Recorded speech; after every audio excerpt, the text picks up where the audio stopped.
Less than 49 hours to go in this transfer window, and much of the talk surrounds Arsenal. But departures are not just centred on Alexis Sanchez. Developments tonight on defender Shkodran Mustafi. Our colleagues in Sky Italy say Inter Milan have made an improved offer for him. It's a loan bid for just under £5 million with an obligation to buy for around £23 million. Inter would have to buy him if he played more than half of their games this season. However, we understand Arsenal would like to keep Mustafi and expect him to stay. We are told that he remains part of their plans. Now, potential departures at Arsenal do not end with Sanchez and Mustafi. Alex Oxlade-Chamberlain looks like he's played his last game for the club. But what shirt will he be wearing next? The blue of Chelsea or the red of Liverpool? Chelsea have agreed a £35 million fee with Arsenal, and the players' advisors are now discussing personal terms. But two separate sources have told us Oxlade-Chamberlain's preferred destination is Anfield. Will Liverpool match Chelsea's offer? As for the player himself, he is with the England squad and he's waiting. Aren't we all? What about Kieran Gibbs? His move to Watford broke down after he couldn't come to a resolution on his wages. And West Bromwich Albion, they have taken advantage. They've agreed a deal with Arsenal, and Gibbs is on his way to the Midlands for a medical. It is thought the fee is £7 million. As Gibbs prepares to arrive, could Johnny Evans yet leave the Hawthorns? Arsenal are interested, but Manchester City are expected to go back in with another bid. Their first offer of £18 million was rejected. Leicester then had a £21 million bid turned down. Evans is currently with the Northern Ireland squad, and they happen to be, guess where? They're based at Manchester City's training ground this week. You could not make it up. To the latest now on the Monaco striker Kylian Mbappe. He's currently with the France squad and waiting for his move to Paris Saint-Germain to go through. PSG want to do a loan with an obligation to buy for £166 million. That's in order to comply with financial fair play rules. Now, staying with Monaco and the latest on their winger Thomas Lemar. Tonight, Monaco's position remains unchanged. They want him to stay at the club. They've rejected two bids from Liverpool, the latest for £65 million. One source claims Lemar wants to move. He, like Mbappe, is with the French squad. What of other arrivals at Liverpool? Well, they confirmed the club record signing of RB Leipzig midfielder Naby Keita. He will join next summer, and they were interested in the Bayern Munich midfielder Renato Sanchez. They were interested in taking him on loan, but that is no longer the case, we are told. Monaco, though, are keen on the Portugal international. What of Philippe Coutinho? Is there still time for one final twist?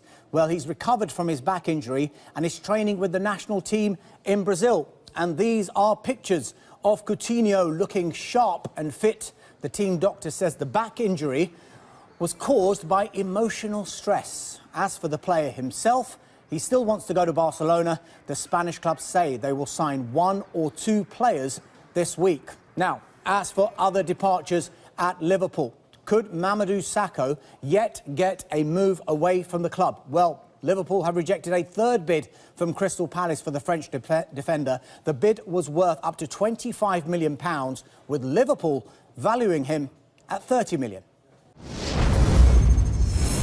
Goodness me, so much happening in this transfer window. With 2 days to go, Diego Costa remains a Chelsea player. Talks continue with Atletico Madrid, but this will be difficult. Costa wants to return. Chelsea want £50 million. Atletico don't want to pay that much, as he won't be able to play for them until January because of their transfer ban. One option being explored is Costa going on loan for 3 months. As for arrivals at Stamford Bridge, they are getting closer to agreeing a deal with Leicester City for midfielder Danny Drinkwater. Chelsea want to pay less than Leicester's £40 million asking price. Chelsea's pursuit of English midfielders does not end with Drinkwater. They are still very keen on Everton's Ross Barkley. He's entered the final year of his contract and he's not signing a new one. Everton will not let him go on the cheap, though, and he's currently out of action with a hamstring injury. Tottenham are interested too. This one could go to the last day, with Everton still not in receipt of any offers at all. Now, staying with Chelsea and the latest on the Swansea City forward Fernando Llorente. They remain interested. Boss Antonio Conte knows him very well indeed. They won the Serie A title together at Juventus. Swansea City will only consider a sale if they can bring in a replacement. And talks They continue with Manchester City over this man. Swansea sold Wilfred Bonney to City for £28 million 2.5 years ago. The Welsh club will want to pay less than half of that to bring him back to the Liberty Stadium. Who else could be coming to Swansea City? Well, they remain keen on West Brom winger Nasser Chadli, but could be put off by the player's valuation. Leicester City are also interested. And talks, they are ongoing with PSV Eindhoven over defender Santiago Arias. Negotiations are over a fee with the Dutch club wanting £12 million, and he's a player who's been capped 32 times by Colombia. To Tottenham we go now, and boss Mauricio Pochettino is looking to bring in 3 more players. One of them is PSG right-back Serge Aurier. A £23 million fee has been agreed. The player has completed his medical. The one issue now is a work permit. The application is in, but is complicated by potential travel restrictions due to an assault charge. Now, one signing that looks closer is the Argentine defender Juan Foyth. A deal has been agreed with Estudiantes, and Foyth has said Pochettino convinced him to join. Foyth has been capped 12 times by Argentina's under-20s. To Everton we go, and could be a busy end to the window. We, of course, spoke about Ross Barkley potentially leaving. How about incomings? Well, they are close to agreeing a deal for Hajduk Split attacking midfielder Nikola Vlasic. Boss Ronald Koeman impressed with what he saw when Vlasic played against Everton in the Europa League last week. The deal is likely to be worth up to £10 million. Everton, though, are still working hard to bring in a striker as well. To West Ham United we go, and their pursuit of the Sporting Lisbon midfielder William Carvalho. Talks broke down between the clubs last week. Can they be resurrected? Well, if they do, something will have to give. Sporting want £40 million. West Ham are not willing to go that high. News to bring you now from Newcastle United, and this may surprise a few, but we are told they are listening to offers for last season's top scorer, Dwight Gale. However, he will only be allowed to leave if they can bring in a replacement. Gale was dropped at the weekend, and manager Rafa Benitez says he needs to regain his confidence. Another player on his way out at Newcastle United is Grant Hanley. We are told the defender has left the Scotland camp to take a medical at Norwich City after the clubs had agreed a deal. One more line to bring you concerns the Premier League leaders, Manchester United. Now, Ivan Perisic was the 4th player Jose Mourinho wanted to bring in this summer, and looks like this one is definitely not happening now. Croatia's national team manager has spoken to Perisic, and he says he's happy at Inter.